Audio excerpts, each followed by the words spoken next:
This channel does not promote any violent, harmful, or illegal activities. All content provided by this channel is meant for an educational purpose only. বিবাহ বহির্ভূত সম্পর্ক আর তাতে বাধা পেয়ে প্রেমিকা স্বামীকে শ্বাসরোধ করে খুন করেছিলেন।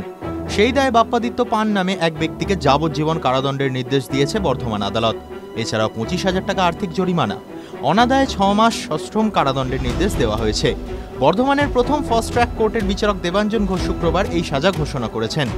একটা প্রেম ছিল, ওই যে বাপ্পাদিত্য পানের সাথে খোকন মাঝির স্ত্রীর একটা প্রেম ছিল এবং ওকে সরিয়ে দিতে পারলেও ও একবারে মানে নিজেই স্বামী স্ত্রী ঘর সংসার করতে পারবে, এটাই একটা কারণ, এছাড়া তো কোনো কারণ নেই। সেই জন্য ওকে পৃথিবী থেকে সরিয়ে দিল। এটা সার্কামস্টান্সিয়াল এভিডেন্স, এটা ডাইরেক্ট কোনো এভিডেন্স নেই। চেন দিয়ে ওকে ঘিরে দেওয়া হয়েছে, মানে প্রত্যেকটা সাক্ষী যা বলেছে তাতে প্রমাণ হয়েছে যে ওই খুনি। কি সাজা দিল?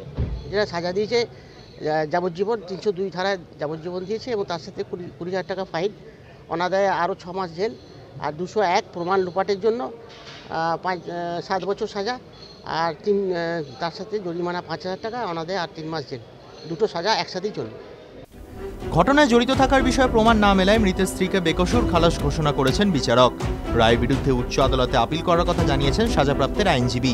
বাপ্পাদিত্যের বাড়ি হুগলির গোঘাট থানার বেলুন গ্রামে।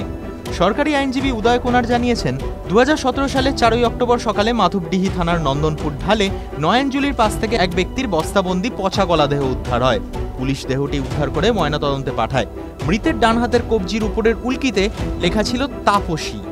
তদন্তে নেমে পুলিশ জানতে পারে দেহটি গোঘাট থানা এলাকার পানপাতা গ্রামের বাসিন্দা বছর 36-এর খোকন মাঝির।